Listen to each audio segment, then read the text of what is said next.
tirando espada das costas, mano. Ninguém na Idade Média tirava espada das costas. Você tá entendendo?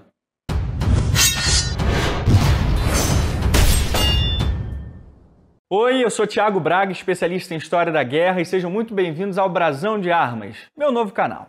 É novo porque eu já tenho um canal velho de 3 anos que eu faço umas animações muito loucas sobre história. E se você não conhece e gosta de história, dá um pulinho lá que você vai gostar muito do Império AD. O link está na descrição para você. Então, se você veio de lá para me prestigiar aqui, muito obrigado.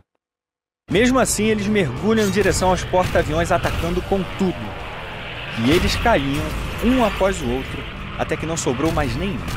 Mas então, eu resolvi criar esse novo canal para falar em mais detalhes sobre história, táticas e estratégias de jogos, filmes, livros, além de mais detalhes de batalhas da Idade Média antiga que a galera me enchia o saco para fazer e eu queria muito fazer também. Aí eu aproveitei a oportunidade. Então, se você curte tudo isso, você vai curtir o Brasão de Armas. E nesse primeiro vídeo eu vou fazer uma análise de jogos ambientados na Idade Média com as maiores bizarrices que você jamais viu. Então se inscreve, ativa o sininho e vamos nessa. Corrente e bola.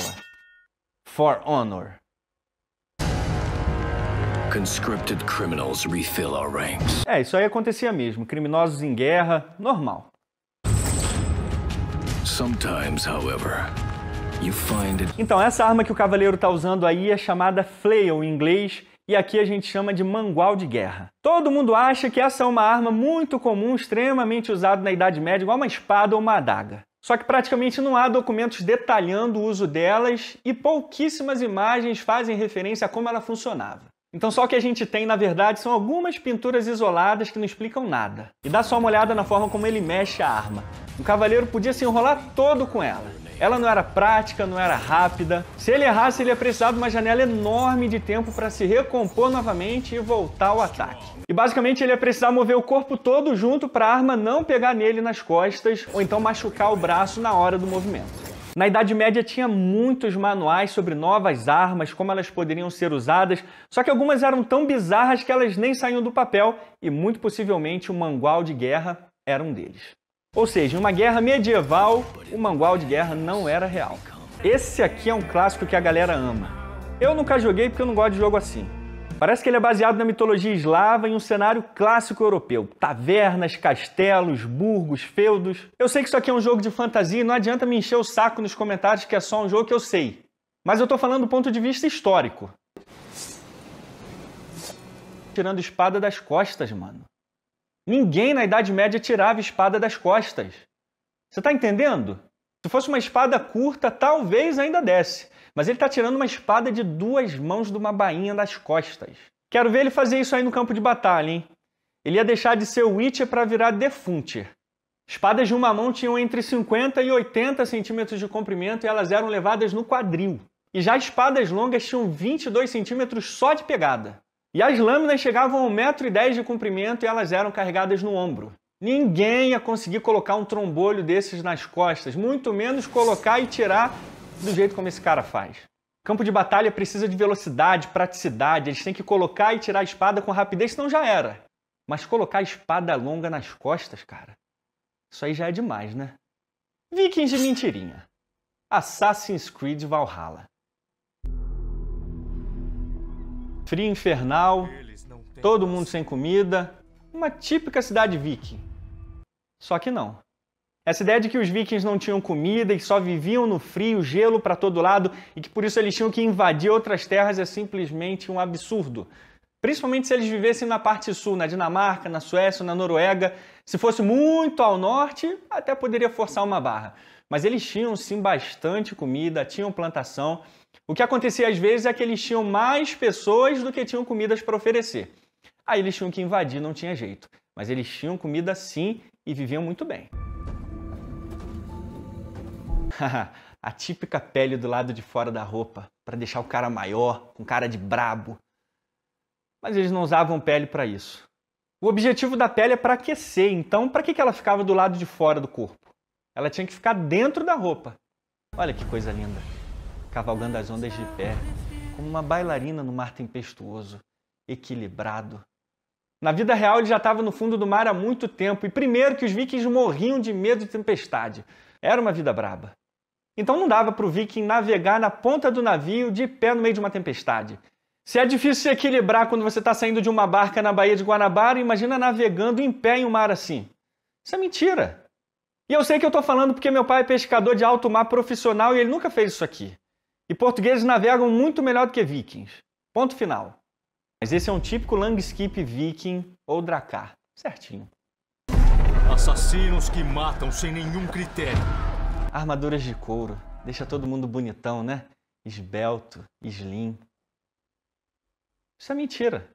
Não tem evidência nenhuma de que os vikings usavam esse tipo de armadura de couro. Eles usavam um jaquetão acolchoado e cota de malha por cima com um cinto na cintura para distribuir o peso. Como você mesmo pode ver nesta imagem de um autêntico viking. Ah, isso aqui é muito legal, hein? Os vikings não precisavam de capacete, né? É porque eles eram conhecidos por ter cabeça mais dura do que ferro. Então para que capacete, né? Só que na verdade era muito melhor eles usarem um capacete de chifre do que não usarem nada. Grande assim? For Honor. Olha o tamanho do cara e da armadura dele. Lawbringers are just... É que a ideia aqui é da grandeza, robustez, mostrar que é um cara brabo. Um tanque de guerra medieval. Só que armaduras medievais não eram assim, elas eram versáteis, elas eram feitas especificamente para o cavaleiro que as iam usar. Era uma obra de arte desenhada para eles se movimentarem com rapidez e serem muito versáteis no campo de batalha. Eles podiam correr, pular, girar, até dar cambalhota. Mas esse ogro aqui não... Parece que a cada passo dele é um terremoto. Desculpa, mas se cavaleiros europeus lutassem assim, eles não iam conseguir construir os maiores impérios da história. Olha como ele abre a guarda. 15 minutos depois ele ataca. Em uma batalha de verdade na Idade Média, eles estavam constantemente se defendendo, se esquivando. Então não tinha tempo para eles darem um golpe super poderoso para destruir o inimigo. E essa é uma arma de verdade. Ela é chamada Poleaxe. Só tem um pequeno probleminha nela. Olha o tamanho dela comparada com o cavaleiro. Em geral, as Poleaxe, elas tinham exatamente o mesmo tamanho do cavaleiro para ele conseguir manusear a arma. Se ela fosse muito maior e muito mais pesada, ia ser muito mais complicado ele conseguir dar o golpe certeiro e conseguir se esquivar e se movimentar com velocidade. E ela podia fazer exatamente isso, derrubar o inimigo, podia cortar, arma de impacto e lança ao mesmo tempo. Só que eles não eram tratores assim não. Fogo neles! Mordhau. Quem não gosta de flechas incendiárias, né?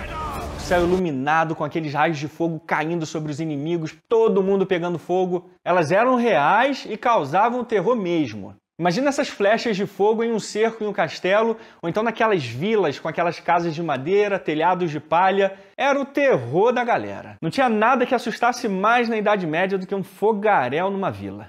Mas aí eu te pergunto, por que um exército de verdade perderia tempo jogando flechas incendiárias um no outro num campo aberto?